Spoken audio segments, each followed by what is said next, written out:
Salut les amoureux du ballon rond, on commence cette revue de presse en France avec le dernier match des huitièmes de finale de la Coupe de France et coup de théâtre, l'AS Monaco s'est fait sortir par un club de national, le FC Rouen, dans une ambiance surréaliste. Le club amateur s'est imposé au tir au but 6-5 après un match nul, un partout. Comme le placard de Paris-Normandie ce matin, c'était magique, vainqueur de Monaco au tir au but. Le FC Rouen a gagné hier avec la manière au terme d'un match magnifique, sa place en quart de finale de la Coupe de France.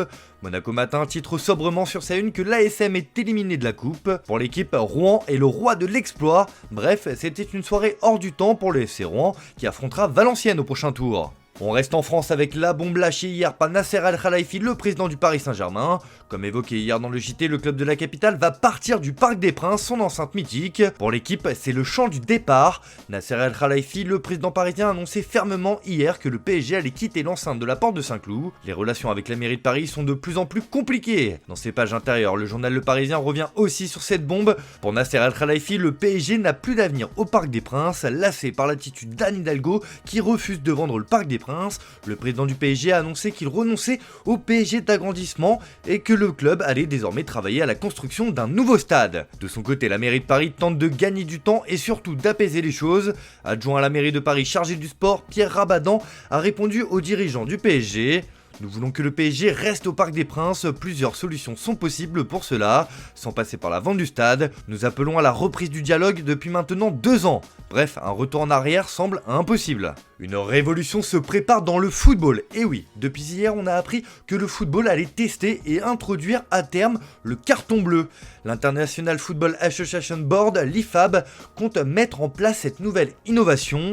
Après le carton jaune et le carton rouge, les différents acteurs du football vont devoir composer avec le carton bleu. Au départ, le orange avait été envisagé, mais il se rapprochait trop des couleurs déjà utilisées. Ce nouveau carton sera donné par l'arbitre si un joueur empêche une attaque prometteuse, ainsi qu'en cas de dissidence.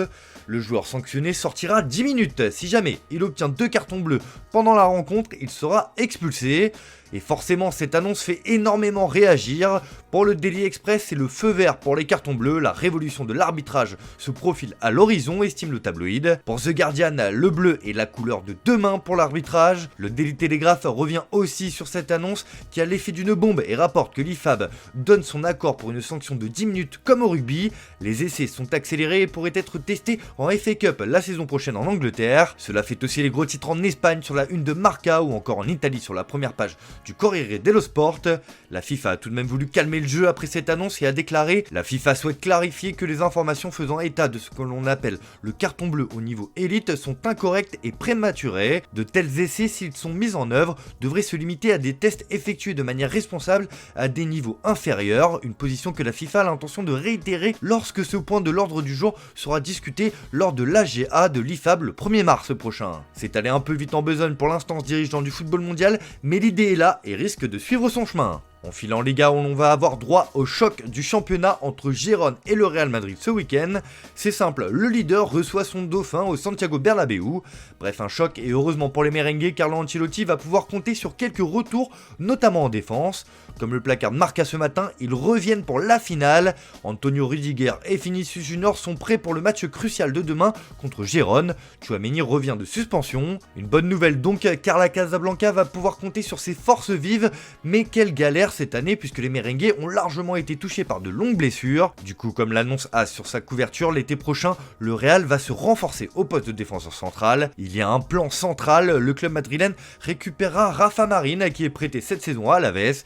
Il formera l'épine dorsale de la défense avec Militao, Alaba, Rudiger et Nacho. S'il renouvelle son contrat, le Real ne veut plus prendre de risques dans ce secteur. On reste dans l'actualité du Real Madrid et comme souvent cela est lié au dossier Kylian Mbappé. Comme on vous l'a annoncé début janvier en exclusivité, le Français a choisi de rejoindre la capitale espagnole l'été prochain à la fin de son contrat avec le PSG et désormais ça négocie pour trouver un accord. Comme l'annonce AS dans ses pages intérieures, on connaît maintenant les prétentions salariales de Kylian Mbappé pour s'engager officiellement avec les merengues. Bien évidemment, ces prétentions sont inférieures à ce qu'il touche au PSG, mais l'attaquant voudrait un salaire de 50 millions d'euros par an.